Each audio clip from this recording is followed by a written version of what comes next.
Sí, muchas gracias. Muy buenos días.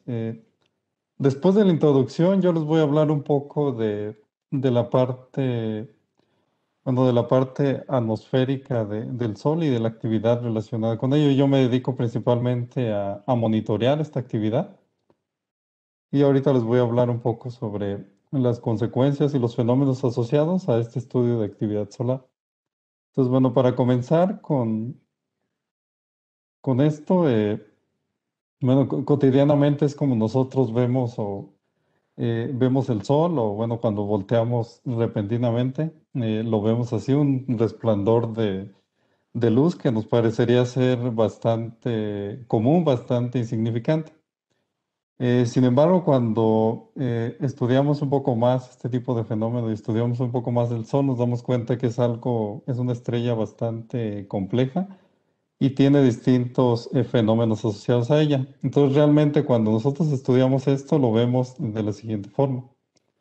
Entonces aquí vemos como este mosaico de colores. Cada color representa como una forma distinta de cómo vemos y cómo podemos observar al Sol desde los distintos instrumentos, desde los distintos naves espaciales que hay tanto dentro de la Tierra y en el espacio exterior.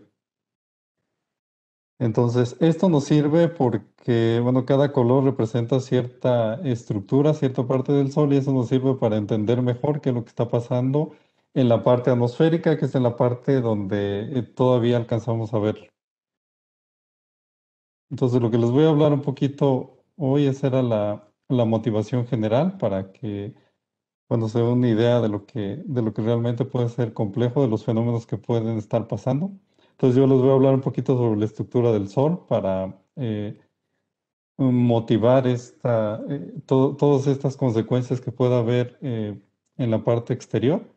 Les voy a hablar de algunas características esenciales cuando nosotros estamos estudiando la actividad solar, que son las manchas solares, regiones activas, el ciclo solar. El Sol tiene actividad mínima y máxima dependiendo cíclicamente, como vamos a ver. Y en específico, yo me encargo más de monitorear o de ver qué es lo que pasa con las fulguraciones solares, que son las que pueden estar relacionadas con eventos de clima espacial. La estructura del Sol, en general, esta es como la imagen que, bueno, que si ustedes buscan alguna información particular del Sol van a encontrar. Esta figura de la izquierda, donde está todo esquematizado, todas estas regiones del Sol, es como el modelo general de esta estrella, que es nuestra estrella más cercana, más importante. Y como podemos ver aquí, hay una parte central, hay un modelo, bueno, hay una parte donde está estructurado de esta forma, en el núcleo es donde está generando como todo este combustible que le está dando la vida a esta estrella del Sol. Y yo me voy a centrar principalmente en la parte externa, que se le llama atmósfera solar. En esta parte externa podemos ver algunas características que les mostraba yo en el mosaico de colores, y estas son las que son observables para todos los instrumentos que están o que se han desarrollado tecnológicamente. Entonces, en la parte externa del Sol pueden ocurrir ciertos fenómenos que están asociados con la misma dinámica de esta estrella. Y estos fenómenos son, por ejemplo, erupciones, protuberancias que son a nivel coronal, y estas en algún momento pueden causar ciertos fenómenos de cierta índole en lo que es nuestra Tierra. Entonces aquí vemos, esta es la estructura, esto es lo que le está dando como el combustible para que el Sol permanezca de esta forma hasta un cierto tiempo de vida. Entonces, esto es como la estructura, la idea general, la pintura que debemos tener de cómo se estructura esta estrella. Y esto nos va a llevar a tener una idea de por qué pasan ciertos fenómenos, ¿no? En la parte externa específicamente. Entonces, una propiedad, una importante de esta parte atmosférica o de esta parte externa del Sol, aquí se llaman manchas solares. Aquí les estoy mostrando una imagen, esta imagen en este círculo amarillo que se ve. Es una imagen tomada uno de los instrumentos dedicados a esta medición. Y aquí está, lo que nos está representando es como la parte fotosférica, que es una de las capas externas y forma parte de la atmósfera del Sol, que estas son las que podemos observar todavía. Y una mancha solar no es más que estas regiones o estos puntitos que se ven como en negro. Aquí no se ve tan claro. Este más o menos es una imagen reciente de lo que está pasando en el Sol, es del 26 de mayo. Entonces aquí como podemos ver, nada más se están identificando como dos o tres manchas solares, que son estas regiones que por lo general son de temperatura baja, pero tienen un campo magnético asociado que es bastante intenso. Entonces, viéndolas de forma más cercana, aquí tomé una imagen de lo que es la NASA, del SDO, de tomarle como un acercamiento muy particular a lo que son estas estructuras de mancha solar. Y aquí vemos que son estas como puntitos negros, pero estos puntitos negros o estas zonas oscuras que se ven aquí son muy importantes en el aspecto de la actividad solar porque eso nos va a indicar qué tantas regiones activas o qué tantas regiones estructuradas que puedan tener, puedan producir actividad en el Sol se van a estar generando. Entonces, esta es una primera propiedad, algo que nosotros debemos estar monitoreando cuando aparezcan este tipo de estructuras, porque esto nos va a indicar qué tan activo o qué tanta probabilidad de actividad pueda tener el Sol. Entonces, como ven actualmente o en la actualidad no tenemos una gran cantidad de manchas solares, apenas son mínimas, pero en algún momento podemos tener una cantidad considerable.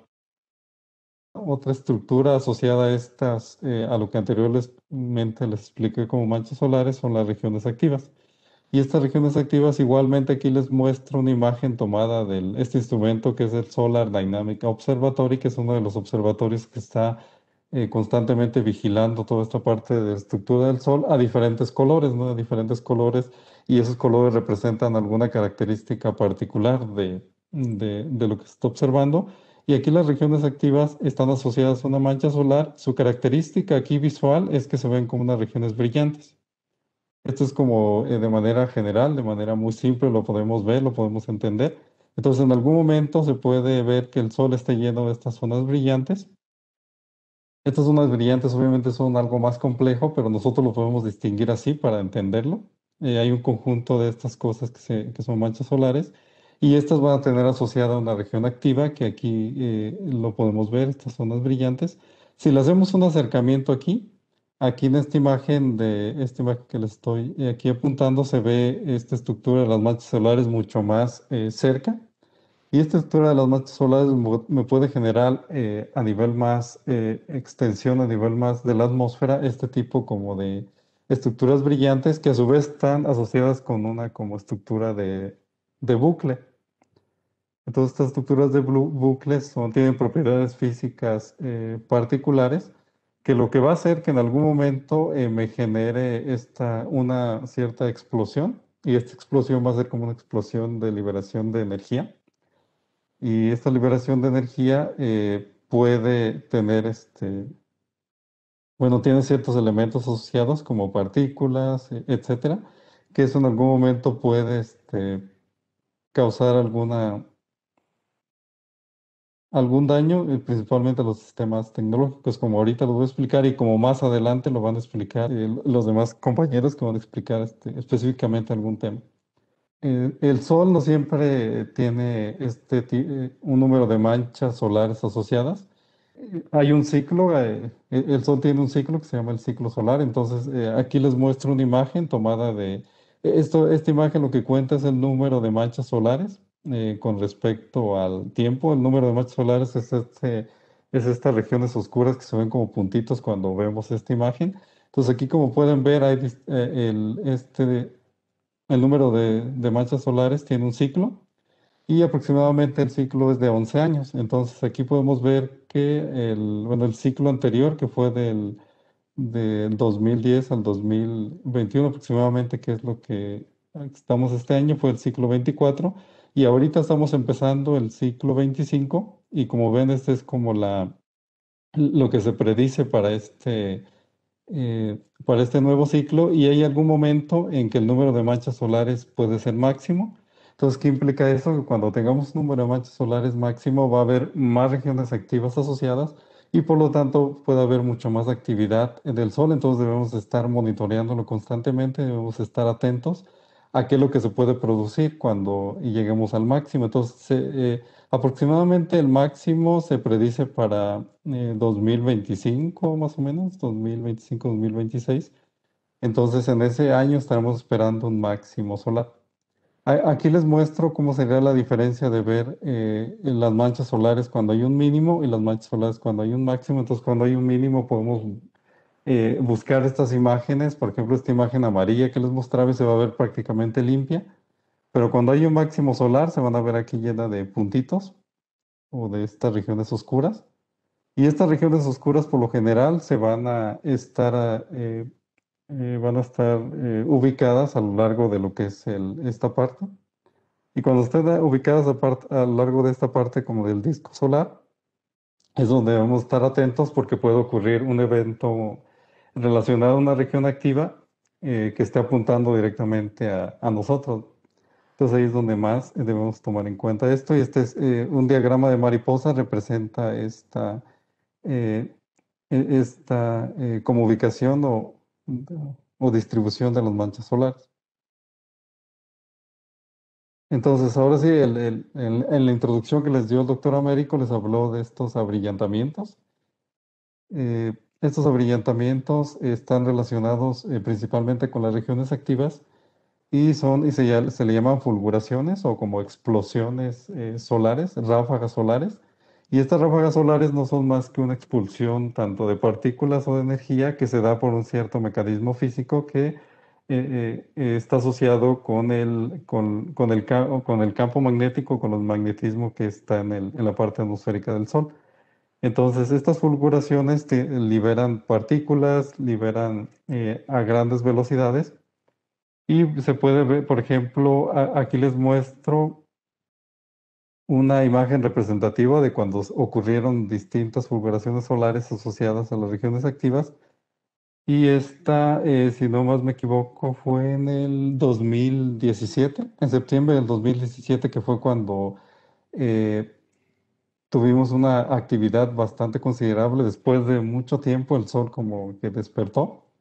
Y ahí tuvimos varios fenómenos asociados como regiones activas, como fulguraciones, y esas fulguraciones tuvieron asociadas a otro fenómeno que se llama eyecciones de masa coronal, que más adelante mis compañeros les van a hablar específicamente de cuáles son las consecuencias de cuando una fulguración puede estar asociada con una eyección de masa coronal. Entonces, ¿cómo medimos las fulguraciones? ¿Cómo se miden? ¿Cómo medimos ese grado? Si decimos ocurrió tenemos cierta actividad en el Sol, hay una mancha solar, después una mancha solar puede tener asociada una región activa, esa región activa en algún momento puede tener alguna explosión solar. Entonces, ¿cómo lo medimos en la Tierra o cómo lo hacemos para medirlo y decir qué consecuencias puede tener y cómo lo asociamos? Entonces, aquí les muestro dos imágenes, una de las condiciones actuales que son del GOES. El GOES es uno de los instrumentos que se dedica también a medir esto y que lo que hace es como medir el flujo de lo que son de rayos X. Los rayos X no son más que lo que está asociado con el flujo de la luz asociada a estas explosiones. Y aquí podemos ver estas curvas eh, y que por lo general me van a delimitar cuál es la clasificación o cuál es el rango de la fulguración. Entonces, actualmente estamos viendo que, de acuerdo a la actividad que tenemos, no hay algo que preocupe respecto a este flujo de rayos X. Sin embargo, en el 2017, aquí para hacer una comparación clara, cuando debemos estar atentos de lo que genera una fulguración es cuando una fulguración es de clase X o bueno, o mayor. Por ejemplo, en el 2017 tuvimos dos fulguraciones. Una de clase 2.2 y una de 9.3. Entonces, a este nivel ya le podemos llamar fulguración solar. Lo demás nada más es estar monitoreando como las condiciones del flujo de rayos X. Sin embargo, cuando tenemos a partir, por ejemplo, de M mayor o de X, que son ya lo más importante, ahí debemos estar ya atentos porque puede tener consecuencias y puede tener una conexión con otros eventos asociados a nivel de lo que es el ambiente cercano a nuestra Tierra y otros aspectos que les van a hablar mis compañeros más adelante. Entonces, ¿cuál es el mensaje aquí respecto a las fulguraciones, respecto a la actividad solar? Entonces, está asociada primero con una mancha solar, después con un número de manchas solares, regiones activas, puede ocurrir una explosión solar. Esta explosión solar la estamos midiendo y cuando haya este tipo de explosiones solares hay que estar atentos y porque ahí sí ya tenemos una alerta de que pueda suceder algún fenómeno asociado. Entonces, estas curvas son muy importantes, por ejemplo, en el caso de los que estamos monitoreando constantemente la actividad relacionada con estas fulguraciones solares. Entonces, ya casi para finalizar, nada más, todas las fulguraciones solares y dejarlo claro, en el aspecto general, ¿cuáles podrían ser algunas de sus afectaciones? Entonces, cuando se ocurre esta explosión, que es de partículas de flujo de rayos X en distintas como formas de cómo nosotros medimos en los flujos de estas partículas, pueden ocurrir dos fenómenos principales, que son como el flujo de rayos X y las partículas energéticas. Y que estas a su vez pueden tener alguna repercusión, por ejemplo, en los sistemas tecnológicos que están fuera, por ejemplo, en algunas naves espaciales y en algunas otras tecnologías asociadas, por ejemplo, al flujo asociadas con la electricidad. Estas son como unas de las afectaciones en el aspecto en este contexto. Sin embargo, pueden ocurrir algunos de estos fenómenos asociados, como lo vamos a ver más adelante, como algunas tormentas asociadas, etcétera. Pero para dejar claro, para dejar un panorama claro y directo de estas fulguraciones, estos son los fenómenos asociados directos y estos pueden tener una afectación a nivel tecnológico con respecto a lo que es el clima espacial. Entonces, para concluir esta presentación, nada más dejarles algunos comentarios. Bueno, como se los expliqué, en forma general, el Sol es una estrella muy dinámica. Es la estrella que nosotros podemos estar estudiando con mayor detalle. Sin embargo, bueno, es muy dinámica, todavía no entendemos muchas cosas. Y hay un punto importante que nosotros no podemos predecir cuando pase, por ejemplo, todavía con mucha exactitud, cuando va a pasar una fulguración, cuando va a pasar esta cosa, pero para eso hay que estarlo monitoreando y hay que estar haciendo estudios tanto observacionales como teóricos de todo aspecto para poder avanzar en este sentido de la predicción, que es una de las cosas más importantes que para nosotros a nivel de la Tierra, a nivel de, por ejemplo, de nuestro país. Entonces, la actividad generada por las fulguraciones puede tener impacto sobre los sistemas tecnológicos de la Tierra. Lo vamos a ver más adelante a detalle, algunos impactos específicos. Y debemos estar monitoreando constantemente la actividad solar en términos de manchas solares, regiones activas y fulguraciones. Y, por ejemplo, en el caso de que ocurran fulguraciones en clase X o mayor, debemos estar alerta y estimar las posibles afectaciones sobre el entorno terrestre. Y esto es a lo que nos dedicamos, el grupo multidisciplinario que tenemos aquí en el Laboratorio Nacional de Clima Espacial para estar monitoreando constantemente la actividad solar y dar alguna alerta de manera, o bueno, dar alguna recomendación de manera precisa de lo que puede estar pasando para que las autoridades correspondientes puedan llevar a cabo, ¿no?, los protocolos necesarios. Entonces, eso sería con respecto a la actividad solar y muchas gracias por su atención.